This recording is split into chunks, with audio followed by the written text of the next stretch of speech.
Good morning student. आज हम BSTC first year में सब्जेक्ट है हमारा शिक्षा के उद्देश्य, ज्ञान तथा पाठ्यचर्या, जिसके अंतर्गत आज हम अध्ययन करेंगे टैगोर के शिक्षा के उद्देश्य। यानी रविंद्रनाथ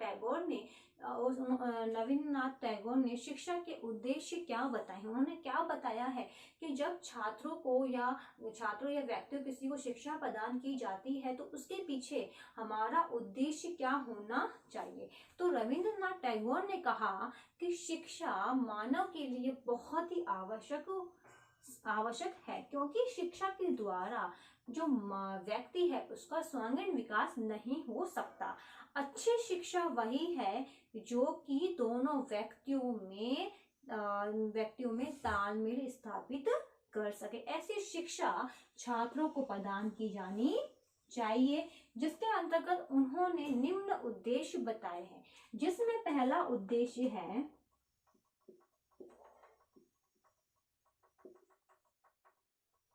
भौतिक विकास।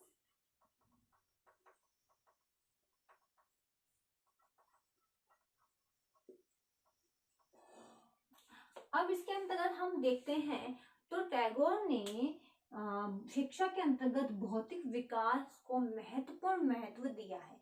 उन्होंने कहा है कि छात्रों का शिक्षा के द्वारा भौतिक विकास अवश्य रूप में होता है, जिसके द्वारा उनके अंतर्गत बताया है कि मानव अपनी बुद्धि के अनुसार विभिन्न प्रकार की शिक्षा प्राप्त करते हैं, जिसके अंतर्गत उन्होंने कहा कि व्यक्ति अपना भौतिक विकास के साथ साथ वह वास्तविक जीवन में उसे कैसे रहना है, उसे कैसे शिक्षा प्राप्त करनी है, उसे क्या पढ़ना है, क्या नहीं पढ़ना, उसका अच्छा बुरा क्या है, वे भौतिक विकास के अंतर्गत छात्रों का हो जाता है। फिर नेक्स्ट है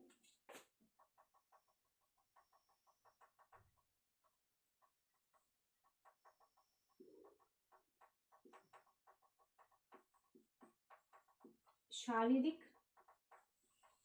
विकास।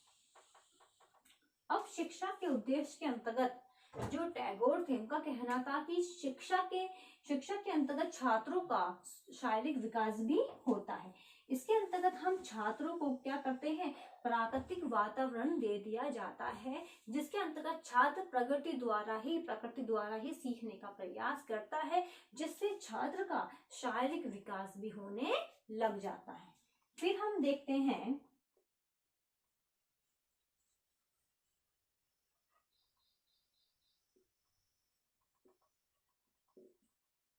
आध्यात्मिक व नैतिक विकास।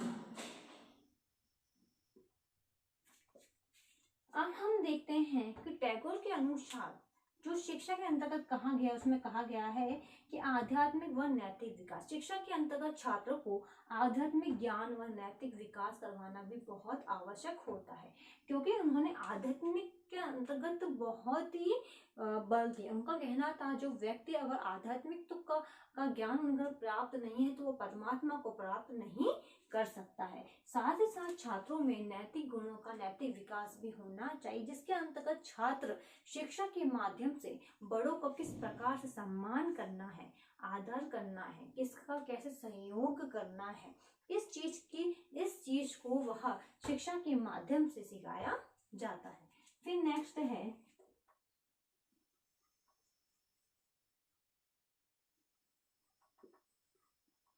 व्यक्तित्व का विकास। अब जो नेक्स्ट उद्देश्य है वह है व्यक्तित्व का विकास। इसके अंतर्गत टैगोर ने कहा है कि जो छात्र होते हैं उन्हें स्वतंत्र छोड़ देना चाहिए, जिसके आधार पर छात्र सामाजिक विकास पर ध्यान दे सके। अगर हम छात्रों को स्वतंत्र छोड़ देंगे तो वह अपनी बुद्धिमत्ता उपयोग से समाज के अंतर्गत कार्यों में भी वह भागीदारी देता है। इसके अंदर हम देखें तो जो छात्र होता है वह क्या करता है, जन सेवा,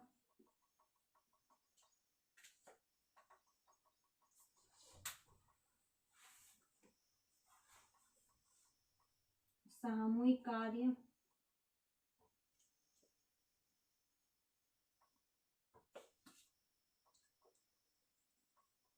पर बल दिया। और व्यक्तित्व के विकास के अंतर्गत टैगोर ने क्या करा कि जनता की सेवा किस प्रकार करनी चाहिए, सामूहिक कार्य मिलकर कैसे करना चाहिए, इस पर जो टैगोर है उन्होंने विशेष बल दिया है, जिससे छात्र एक अच्छा नागरिक बन सके शिक्षा प्राप्ति के दौरान। अब इसके अंतर्गत जो टैगोर थे उन्होंने हस्तकार्य, ठीक है, कृषि, शिल्पकला,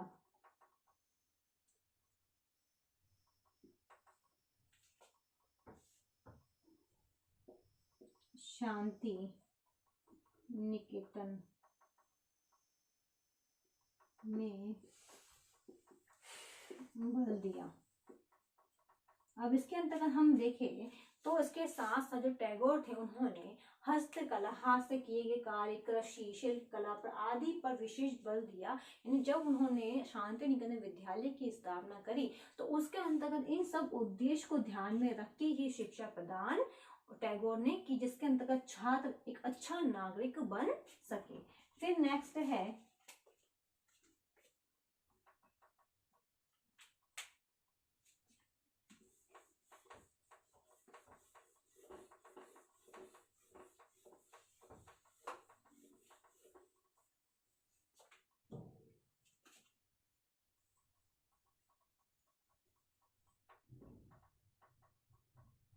राष्ट्रीयता व अंतरराष्ट्रीयता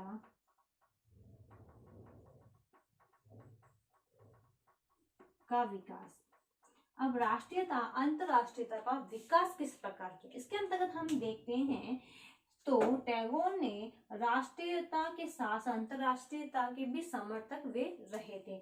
उन्होंने क्या करा कि इसमें समाज संस्कृति का समर्थन करते रहे, जिन्होंने शांति निकेतन के अंतर्गत विभिन्न देशों के जो सांस्कृतिक विभिन्नताएं हैं उनकी शिक्षा व्यवस्था उसके अंतर्गत रखी, जिसके अंतर्गत छात्रों के अंतर्गत राष्ट्रीय अंतरराष्ट्रीय विकास भी होने लग गया। तो ये थे शिक्षा के उद्देश्य जो टैगोर ने अपनी शिक्षा के अंतर्गत उद्देश्यों का वर्णन किया था।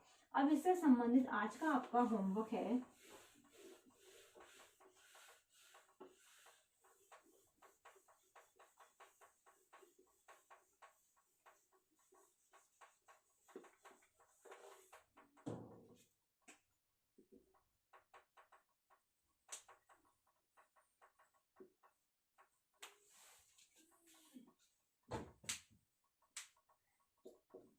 टैगोर के अनुसार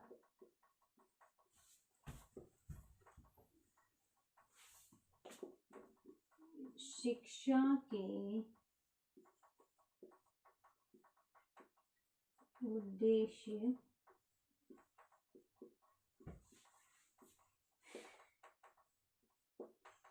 बताइए। टैगोर के अनुसार शिक्षा के उद्देश्य बताइए, ये क्वेश्चन आपको आपकी नोटबुक में उतारना है। अंत में एक विशेष बात, जैसा कि आप सभी को पता है कि देश में कोरोना जैसी महामारी बहुत फैल रही है, इससे सुरक्षित रहने के लिए आप मुंह पे मास्क लगाइए, हाथों को सैनिटाइजर करिए। यदि आप बाहर जाते हैं, किसी व्यक्ति के कांटेक्ट में आते हैं तो कम से कम 6 फीट की दूरी बनाए रखिए, जिससे आप सुरक्षित रहोगे तो आपका घर भी सुरक्षित रहेगा। धन्यवाद।